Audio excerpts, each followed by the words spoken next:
जय हिंद दोस्तों, मैं Abhimanyu Yadav the study with अभी में आपका स्वागत करता हूं। और आज हम लोग पढ़ेंगे 9th क्लास के प्रश्नावली 1 का सी। ठीक है, और इसके क्वेश्चनों को देखते हैं। पहला नंबर क्वेश्चन है कि रिक्त स्थानों को भरे, उसका ए। यदि परिमेय संख्या p बटा q इस प्रकार हो कि q बराबर 2 का पावर m गुने 5 का पावर n, जहाँ m f silent n f silent n, तो संख्या p बटा q को डैश दशमलव में बदला जा सकता है। देखिए, सबसे पहले जानते हैं कि परिमेय संख्या किसे कहते हैं। तो परिमेय संख्या उसे कहते हैं जिसे p बटा q के रूप में लिखा जा सकता है। तो शांत बनाने के लिए ना q का जो गुणनखंड होगा या तो 2 होगा, 2 के रूप का हो, या 5 के रूप का हो, या दोनों के रूप का हो। क्या कह रहे हैं हम कि q का जो गुणनखंड होगा ना या तो 2 के गुणनखंड के रूप का होगा, या 5 के रूप का होगा, या दोनों के रूप का होगा। वही क्या कहलाएगा? तो शांत कहलाएगा। अन्यथा क्या हो जाएगा? वो अशांत हो जाएगा। चलिए आगे देखते हैं। तो इसका क्या हो जाएगा आंसर? तो ये शांत हो जाएगा, क्योंकि ये किसका पावर कर रहा है? 2 और 5 का कर रहा है। और m और n जो होगा ना यहाँ पे, ये क्या होगा? प्राकृत संख्या होगा। क्या होगा? प्राकृत संख्या होगा। ये शांत दशमलव में बदल सकते। चलिए आगे देखते हैं कि 9/60 को दशमलव में बदलने पर वो क्या होगा। तो 9/60 को हम लोग क्या करते हैं? दशमलव में बदल के देखते हैं। तो 60 से भाग देंगे हम 9 में, ये लगेगा नहीं, तो क्या देंगे हम? दशमलव में ले जाएंगे और 0 दशमलव देके यहाँ पे 0 देंगे। अब 60 एकम 60 लग जाएगा, कितना मरतबे? 1 मरतबे, तो 30 आएगा घट के। उसके बाद यहाँ फिर 0 देंगे, अब 30 60 बचे 300, ये कट गया। तो दशमलव रूप कितना आया? 0.15। अब 3/7 को दशमलव में बदलने पर वो क्या होगा? तो उसी तरह से फिर से भाग देंगे हम, 7 से भाग देंगे 3 में,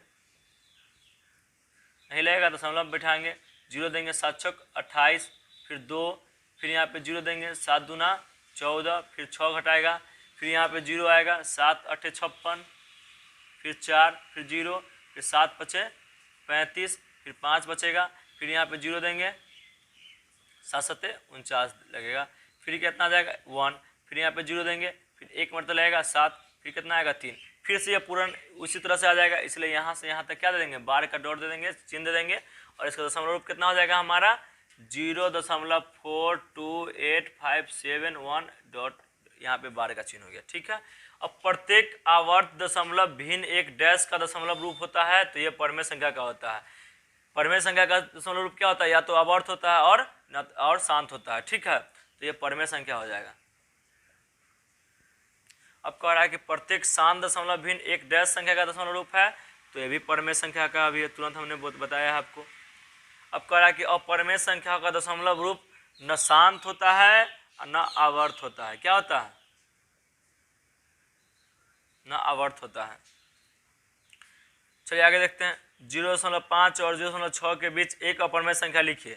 तो 0.6 और 0.5 के बीच में अपरिमेय संख्या लिखना है एक ही गो, लेकिन यहाँ पे अनगिनत निकल सकता है। निकालने अगर हम बैठेंगे तो लाखों संख्या निकल जाएगा, जो कि एक अपरिमेय संख्या होगा। चलिए देखते हैं।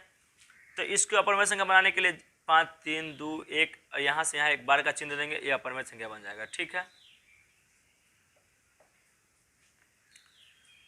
चलिए ध्यान दीजिए। 0.1 और 0.2 के बीच 5 परिमेय संख्या लिखे। तो परिमेय संख्या को निकालने का हमने एक सूत्र बताया था आपको कि प्रथम संख्या प्लस दूसरी संख्या और बटा में 2, और शॉर्ट में लिखेंगे तो a + b/2। तो इसके बीच में इस सूत्र से निकाल सकते हैं आप। अगर आपको ऐसे ही लिखना है तो लिख सकते हैं 0.11, 0.15, 0.161, 0.161, 0.17, 0.18, 0.19, अनगिनत लिख सकते हैं, कोई भी संख्या लिख सकते हैं हम। तो ये क्या है? इसके बीच में ही है। देखिए तो 0.10 से लेके 0.20 के बीच में ये है, तो है, बिल्कुल है। देख लीजिए आप है कि नहीं है। तो इस सब के बीच में तो ये 5 संख्या हमारा निकल गया। तो बढ़ते हैं हम अगले क्वेश्चनों की तरफ, और दूसरे नंबर क्वेश्चन को देखते हैं। ठीक है, चलिए तो दूसरे नंबर क्वेश्चन को हम लोग देखते हैं। और दूसरे का पहला क्वेश्चन है कि अपरिमेय संख्या दशमलव के रूप में शांत होगी या अशांत। तो अपरिमेय संख्या हमेशा दशमलव के रूप में अशांत होती है। क्या होती है? अशांत। शांत सिर्फ एक परिमेय संख्या ही होता है। चलिए, दशमलव रूप में यदि वास्तविक संख्या, तो इसका आंसर क्या हो जाएगा पहला नंबर क्वेश्चन का? तो अशांत हो जाएगा, याद रखिएगा। ठीक है, अशांत। अब कह रहा है कि दशमलव रूप में यदि वास्तविक संख्या आवर्ती हो तो वह परिमेय होगा या अपरिमेय। तो आवर्ती हमेशा क्या होता है? परिमेय होता है। क्या होता है? तो परिमेय। इसका आंसर कितना क्या हो जाएगा? तो परिमेय हो जाएगा। चलिए आगे देखते हैं।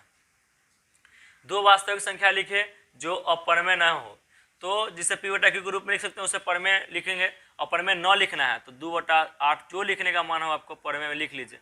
परमेय संख्या वही क्या होगा, वास्तविक संख्या होगा, क्योंकि वास्तविक संख्या उसे कहते हैं, तो परमेय संख्या और अपरमेय संख्या के समूह को क्या कहते हैं, वास्तविक संख्या कहते हैं।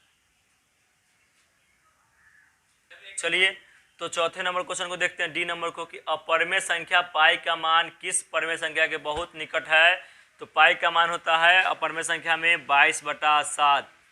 क्या होता है, 22/7। ये इक्वल मान नहीं होता है, लेकिन इसको मान कर चलते हैं हम लोग, ठीक है। अब ई का है कि 3.142678 का p बटा q के रूप में लिखना है, तो कुछ नहीं करना है, ये दशमलव हटा दीजिए और दशमलव के बाद नीचे दे दीजिए 1 और दशमलव के बाद क्या वो संख्या है, तो 1 2 3 4 5 6, तो 6 को 0 दे दीजिए।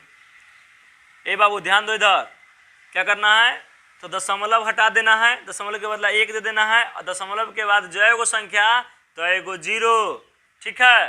तो बढ़ते हैं हम लोग तीसरा नंबर क्वेश्चन में। चलिए तो तीसरे नंबर क्वेश्चन को देखते हैं। कह रहा है कि निम्नलिखित में से परमेय और अपरमेय संख्याओं को पहचाने। तो परमेय संख्या को पहचानना है और अपरमेय संख्या को दोनों को पहचानना है। तो परमेय संख्या उसे कहते हैं जैसे p बटा q के रूप में लिख सकते हैं, जिसका वर्गमूल हो सकता है उसे परमेय संख्या, जिसका वर्गमूल ना होगा, जिसमें रूट लगल रहेगा, वो अपरमेय संख्या। अब देखिए 16, तो आप लोग वर्गमूल जानते ही होंगे। अगर ना आता है वर्गमूल तो रूट वाला वर्गमूल को हम बता देते हैं, बाद में एक वीडियो बना के हम लोग वर्गमूल बनाना सिखा देंगे आपको। देख लीजिए 16 का सबसे पहले गुणनखंड विधि से पहले वर्गमूल आप लोगों को दिखा देते हैं कैसे होता है। तो गुणनखंड कर लेंगे, कितना हो जाएगा 8, फिर 4, फिर 2, फिर 2, यही गुणनखंड है। 16 का गुणनखंड यही ना आएगा, तो इस पर रूट लगा हुआ है। तो जब भी वर्गमूल करना होगा ना तो 2 का जोड़ा करते हैं, क्या होगा, 2 एक जोड़ा बनाते हैं और जोड़ा का ना 1 निकलता है और बाहर निकालेंगे उसको तो कितना निकलेगा ये। अब कितना हो जाएगा 4। 4 कौन संख्या है, परमेय संख्या की अपरमेय संख्या, तो ये परमेय संख्या है, तो ये क्या हो जाएगा, ये परमेय संख्या हो जाएगा। बस कुछ नहीं करना है, आपको वर्गमूल करके देखना है कि ये परमेय संख्या है कि अपरमेय संख्या है। तो वर्गमूल हम लोग गुणनखंड विधि से देख लिए हैं। अगले कभी वीडियो बना के हम लोग बता देंगे कि भाग विधि से कैसे वर्गमूल निकाला जाता है, गुणनखंड विधि से कैसे निकाला जाता है, तो एक वीडियो आ जाएगा उसका आपका, ठीक है। तो कर लिए। अब आगे देखिए 6, तो 6 का गुणनखंड करेंगे तो 2 गुने 3 आएगा, यही ना आएगा। तो यही जो आएगा ये क्या, इसका कोई जोड़ा बन रहा है, तो नहीं बन रहा है, तो ये क्या रूट लगले रहेगा, तो ये कौन संख्या हो गया, ये अपरमेय संख्या हो गया।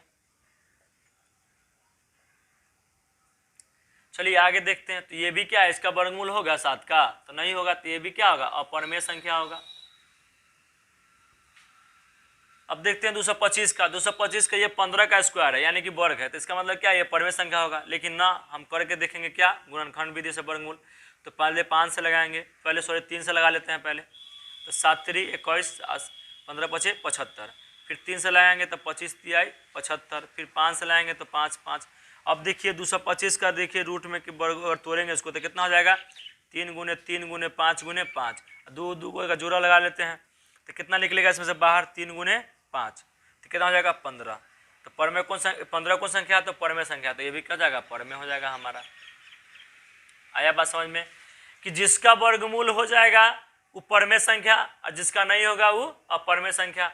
अब देखिए कि ये कौन संख्या है, तो ये तो रूट लगा हुआ नहीं है, तो इसको अगर मान लीजिए कि यहाँ से दशमलव हटाएंगे तो दशमलव के बदला 1 देंगे, उसके बाद क्या वो संख्या है, 1 2 3 4, 4 को संख्या दे दिए, 4 को 0, तो ये परमेय संख्या क्या, अपरमेय संख्या, तो इसे p बटा q के रूप में लिख लिए हैं हम, इसलिए कौन संख्या होगा, ये परमेय संख्या हो गया। अब आगे देखिए, तो इसको ना हम अपरमेय संख्या मान लिखेंगे, क्यों, क्योंकि देखिए इसका दशमलव हटा भी देंगे ना तो इसके बाद में कितना संख्या आ रहा है ना हमको पता नहीं है कि क्या वो संख्या है, तो 0 देने में हमको दिक्कत हो जाएगा, इसलिए क्या इसको p बटा q के रूप में हम लिख ही नहीं सकते हैं।